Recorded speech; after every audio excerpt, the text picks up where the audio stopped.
তো এই মুহূর্তে আমি এখন দাঁড়িয়ে আছি গুজরাটের ঐতিহ্য স্ট্যাচু অফ ইউনিটির সামনে। তো বড় স্ট্যাচুটা দেখতে পাচ্ছ, আমাদের দেখেই ভয় লাগছে, বাপ রে বাপ।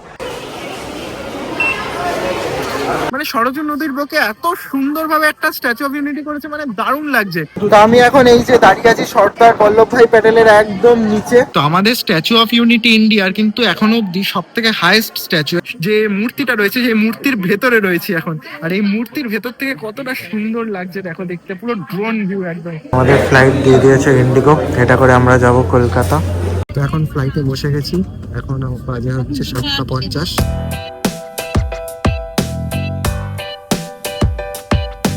গুড মর্নিং গাইস, একটা ব্র্যান্ড নিউ ব্লগে তোমাদের সকলকে স্বাগত জানাই। এই মুহূর্তে আমি এখন রয়েছি আহমেদাবাদে, আর বাজে হচ্ছে ভোর 6টা। আর 6টার সময় এখানে আকাশটা দেখো একদম অন্ধকার। তো আজকে আমাদের প্ল্যান হচ্ছে আমরা স্ট্যাচু অফ ইউনিটি দেখতে যাব এখান থেকে, আহমেদাবাদ থেকে। তারপর আজকে আমাদের ফ্লাইট আছে রাত্রিবেলা 8টার সময় টু কলকাতা। তো চলো আপাতত যাওয়া যাক স্ট্যাচু অফ ইউনিটি দেখতে। ডিজাইন নিয়ে আমরা বেরিয়ে পড়লাম স্ট্যাচু অফ ইউনিটির উদ্দেশ্যে। রাস্তায় কিন্তু তখনও সূর্যের আলো ফোটেনি। তো আমরা এখন বেরিয়ে গেছি বাড়ি থেকে, আর নিয়ে নিয়েছি হাই রোডের পাশে চা খেতে খেতে এখন যাব স্ট্যাচু অফ ইউনিটির দিকে। গুজরাটের ভাদোদারা ডিস্ট্রিক্টে কিন্তু প্রচুর পরিমাণে টোবাকো উৎপন্ন হয়। এই যে দুধারে তোমরা গাছগুলো দেখছো, এগুলো কিন্তু সমস্ত টোবাকো গাছ। এখান থেকেই কিন্তু সারা ইন্ডিয়াতে টোবাকো সাপ্লাই করা হয়। আর এই স্ট্যাচু অফ ইউনিটি যাওয়ার রাস্তাটা একদম সেরা, দেখো কি সুন্দর রাস্তা, একদম নো ইউ টার্ন, একদম ফাঁকা রাস্তা, দারুণ দারুণ। রাস্তাটা চড়েও হেভি আরাম, আবার গাড়ি চালিয়েও খুব আরাম।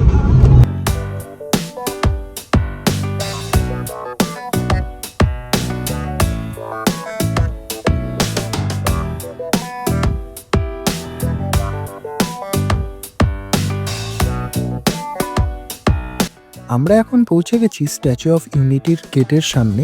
এখান থেকে কিন্তু আর আমাদের প্রাইভেট গাড়ি যাবে না, এখান থেকে গভর্নমেন্ট অথরাইজড বাসে করে যেতে হবে, যেটা চার্জেস কিন্তু সম্পূর্ণ ফ্রি। রয়েছে স্ট্যাচু অফ ইউনিটির টিকিট কাউন্টার। ইনকেস তোমরা যদি অনলাইনে টিকিট না কেটে আসো, তাহলে কিন্তু অফলাইনে তোমাদের এখানে লাইনে দাঁড়িয়ে টিকিট কাটতে হবে। আর এটা হচ্ছে টিকিটের রেট, তোমরা একবার দেখে স্ক্রিনশট নিয়ে নিতে পারো। আমরা যেহেতু বাড়ি থেকে অনলাইনে টিকিট কেটে এসেছি, তার জন্য আমাদেরকে কিউআর কোড দিয়ে দিয়েছে পিডিএফ। সেই পিডিএফটা দেখেই কিন্তু আমরা ভেতরে ঢুকে যেতে পারবো। আরও বেটার হয় তোমরা যদি পিডিএফটার একটা প্রিন্ট আউট বার করে আনো, তাহলে খুব সুবিধা হয়। তোমরা একবারে ওটা দেখাবে, ওরা স্ক্যান করে ভেতরে তোমাদের ঢুকিয়ে দেবে। তো এটা অনেকটা এয়ারপোর্ট ফিলিং দিচ্ছে। এই জায়গাটা দেখো কতটা সুন্দর, বেশ ফ্রেশ একদম। আর একদমই যেগুলো লাগানো থাকে এয়ারপোর্টে, ওরকম কিন্তু এখানে করা রয়েছে। এয়ারপোর্টে যেরকম বাস নিয়ে যায়, সেরকম বাস এসে গেছে এখানে, ইলেকট্রিক বাস। উঠছি, এই যে স্ট্যাচু অফ ইউনিটির বাস, পরপর সব বাসগুলো দাঁড়িয়ে আছে আর কি, পুরো এয়ারপোর্টের মতো ফিলিং লাগছে, বেশ সুন্দর বাস।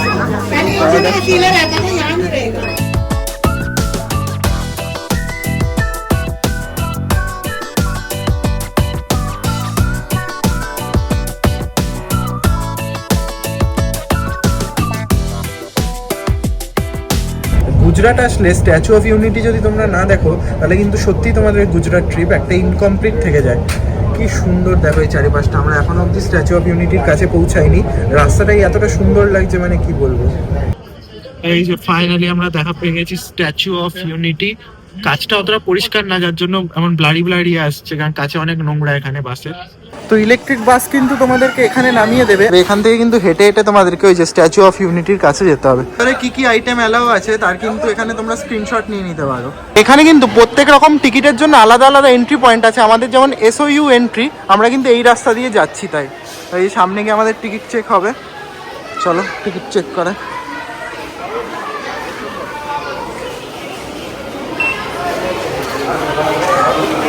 এখানে কিন্তু প্রচন্ডভাবে চেকিং হলো, মানে পুরো এয়ারপোর্টের মতো। ফার্স্টে একবার ব্যাকের চেক, তারপরে আবার ভেতরে ফুল চেক, ফুল বডি চেক, প্রত্যেকটা ব্যাগ আবার একদম স্ক্যানারের ভেতর দিয়ে, মানে বিশাল বিশাল এরকম চেকিং কিন্তু আমি পুরো গুজরাট ট্রিপে কোথাও পাইনি।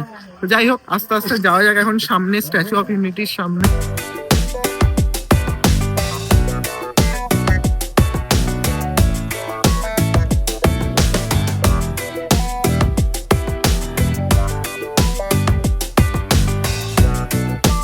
এখানে কিন্তু হাঁটাটা কমানোর জন্য এরকম মুভিং এসকেলেটর করে দেওয়া হয়েছে, যেটা কিন্তু বেশ সুন্দর। এরকম আমরা দাঁড়িয়ে দাঁড়িয়ে চলে যেতে পারছি একদম সামনে স্ট্যাচু অফ ইউনিটির কাছে। এমনি অলমোস্ট আমরা প্রায় 2 কিলোমিটার তো হেঁটে এসেছি, যেখানে সেই বাস ছেড়েছে সেখান থেকে এই স্ট্যাচু অফ ইউনিটির কাছাকাছি অবধি। তো এখন একদম কাছে এসে দেখছি এরকম মুভিং এসকেলেটর করে দিয়েছে, তাও একটু যতটা হাঁটা কমানো যায় আর কি। তো এই মুহূর্তে আমি দাঁড়িয়ে আছি গুজরাটের ঐতিহ্য স্ট্যাচু অফ ইউনিটির সামনে।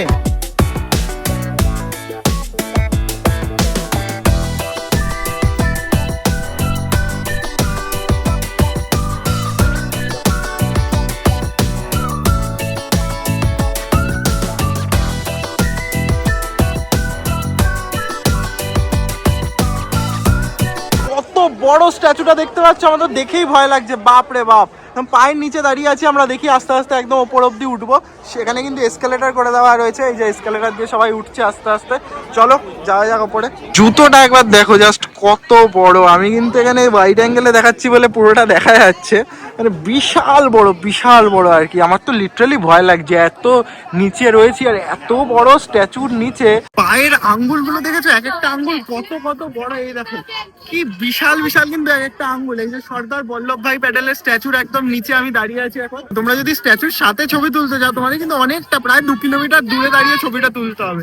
একদম কাছে এসে কিন্তু তোমরা ছবি আর তুলতে পারবে না, এত বড় বড় শুধু পাই দেখতে পাবে। তোমরা কিন্তু একতানগর থেকে বাই লঞ্চে করেও এখানে আসতে পারো স্ট্যাচু অফ ইউনিটির কাছে। ওই যে সামনে যে লঞ্চটা আসছে ওটা কিন্তু একতানগর থেকে আসছে।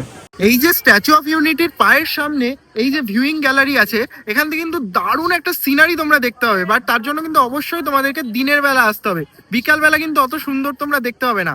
আমার চারিপাশে দেখো কত সুন্দর পাহাড়, কত সুন্দর সরজু নদী বয়ে চলেছে। এই যে আমার পাশে যে নদীটা আছে এটার নাম সরজু নদী। মানে সরজু নদীর বুকে এত সুন্দরভাবে একটা স্ট্যাচু অফ ইউনিটি করেছে, মানে দারুণ লাগছে। অ্যাজ ইউজুয়াল এখানেও কিন্তু ড্রোন শট ব্যান, যার জন্য কিন্তু আমি এখানে ড্রোন ওড়াতে পারলাম না, নাহলে কিন্তু তোমাদের আরো সুন্দরভাবে এর সিনারি দেখাতে পারতাম। তো আমি এখন এই যে দাঁড়িয়ে আছি সর্দার বল্লভভাই প্যাটেলের একদম নিচে, দেখতে পাচ্ছ আমার উপরে এই যে সর্দার বল্লভভাই প্যাটেলের মূর্তি। আমি জানি না কতটা কি আসছে ক্যামেরায়, কারণ বিশাল উঁচু বিশাল উঁচু, এতটা ক্যামেরায় নেওয়া কখনোই সম্ভব না, তাও আমি চেষ্টা করছি যতটা নেওয়া যায় আর কি।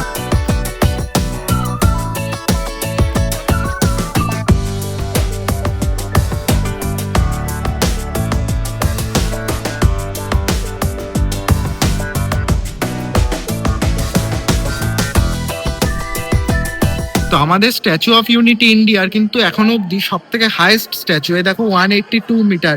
এর আগে হাইয়েস্ট ছিল চায়নার স্প্রিং টেম্পল বুদ্ধা, যেটার হাইট ছিল 153 মিটার।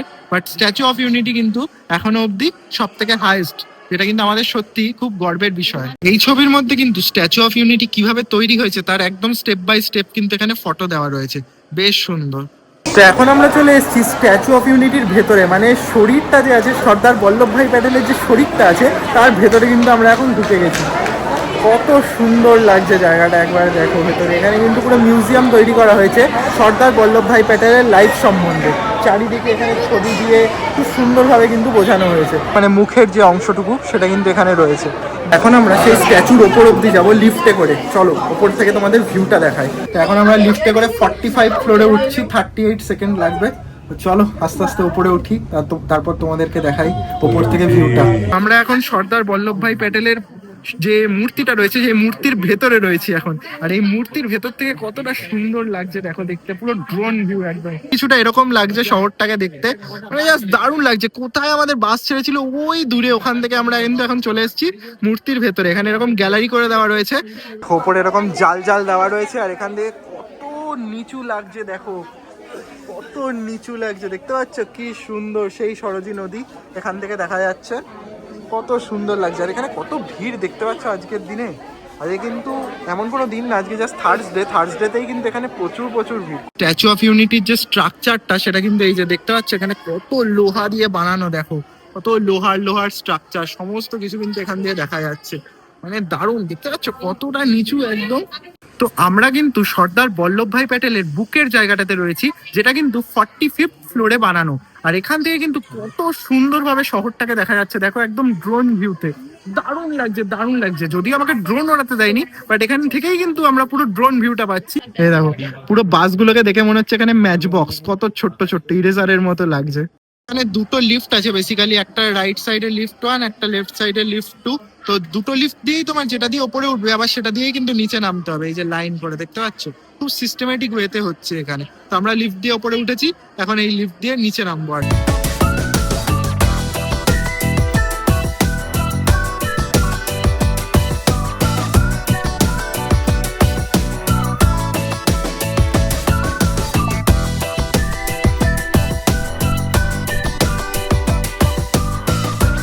ফটো তোলারও বেশ সুন্দর ব্যবস্থা করা রয়েছে। এই যে ওপরে গ্যালারিটা দেখতে পাচ্ছ তোমরা, এদের কাছ দিয়ে যদি তোমরা ফটো তোলাও তাহলে কিন্তু এই গ্যালারিতে তোমাদের নিয়ে যাবে লিফটে করে, আর সেখান দিয়ে কিন্তু পুরো স্ট্যাচু অফ ইউনিটির সাথে একটা সুন্দর ছবি তোমাদেরকে তুলে দেবে।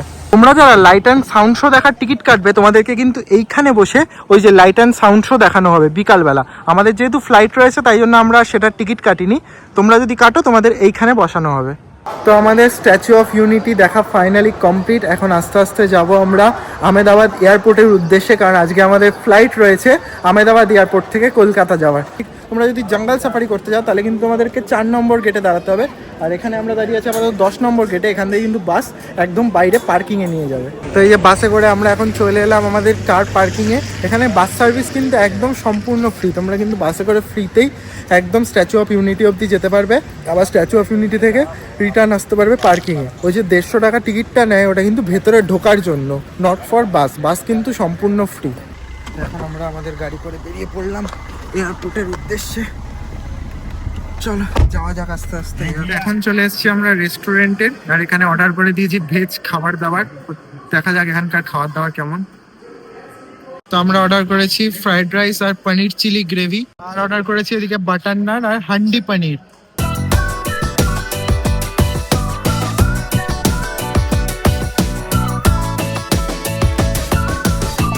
তো এখন চলে এসেছি আমরা আহমেদাবাদ এয়ারপোর্টে, আর আজকে আমাদের ফ্লাইট আছে টু কলকাতা 8টা 5-এ। তো চলো আপাতত এখানে লাগেজ দিয়ে দিই, চেক ইন করে নিই, তারপর তোমাদের সাথে কথা হচ্ছে। তো চেক ইন করার ডান, পেয়ে গেছি বোর্ডিং পাস, 3 জনে পাশাপাশি সিট পেয়েছি। তো চলো এবার সিকিউরিটি চেকটা করে নিই। তো সিকিউরিটি চেক ডান, এখন ওয়েট করছি আমাদের ফ্লাইটের। আজকে আমাদের ফ্লাইট আছে টু কলকাতা 8টা 5-এ। তো এখন বাজে 6:30 মতো, আর 7:30টায় কিন্তু আমাদের বোর্ডিং স্টার্ট হবে। ঠিক আমাদের ফ্লাইট দিয়ে দিয়েছে, এখন একদম শিডিউল টাইমেই রয়েছে। এই যে আমাদের এখন বোর্ডিং স্টার্ট হয়ে গেছে, আস্তে আস্তে আমরা এখন ফ্লাইটের ভেতরে যাব। আমাদের ফ্লাইট দিয়ে দিয়েছে ইন্ডিগো, এটা করে আমরা যাব কলকাতা। লাইনে দাঁড়িয়ে আছি আপাতত ফ্লাইটে ঢোকার জন্য। তো এখন ফ্লাইটে বসে গেছি, এখন বাজে হচ্ছে 7:50, আমাদের ফ্লাইট টাইম হচ্ছে 8টা 5। Finally Kolkata after so many days. Evacuating through an overwing exit. Inflate the life jacket after leaving. If the aircraft has slides or slide rafts, board the nearest draft on exit. Tampering with or removing the life jacket without crew authorization is prohibited and punishable.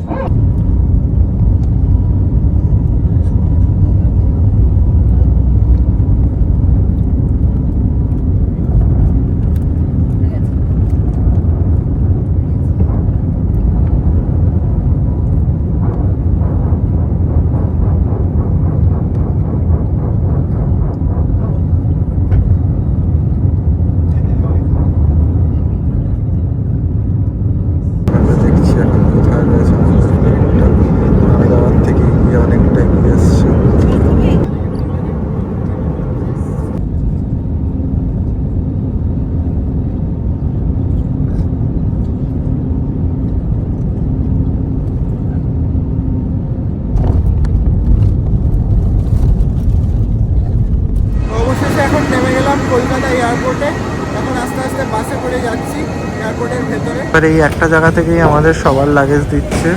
Patna already complete হয়ে গেছে, ব্যাঙ্গালোর এই যে start হলো, আহমেদাবাদও এই start হবে আর কি। Luggage নেওয়া ডান, এবার আস্তে আস্তে আমরা যাব বাইরের দিকে। চলে এসছে আমাদের গাড়ি ফাইনালি, এখন নিজেদের গাড়ি করে বাড়ি যাব। চলো। তো আশা করি তোমাদের গুজরাট সিরিজের প্রত্যেকটা ভ্লগই ভালো লেগেছে। তো এটাই ছিল গুজরাট ট্রিপের লাস্ট ভ্লগ। তো তোমাদের যদি ভিডিওগুলি ভালো লেগে থাকে অবশ্যই কিন্তু তোমরা কমেন্ট করতে ভুলো না, আর কোন ভিডিওটি সবথেকে ভালো লেগেছে সেটাও কিন্তু আমাকে অবশ্যই তোমরা জানিও। তোমরা আমাকে মেসেজ করতে পারো ইনস্টাগ্রামে, IM অর্ণম, এই যে নিচে দিয়ে দিলাম। তোমরা কিন্তু এখানে আমার সাথে রিচ আউট করে নিতে পারো তোমাদের গুজরাট ট্রিপ সম্বন্ধে কোনো রকম কোনো তথ্য জানার থাকলে। আর তোমাদের সাথে দেখা হচ্ছে নেক্সট কোনো ভিডিওতে। Till then bye bye, tata and take care.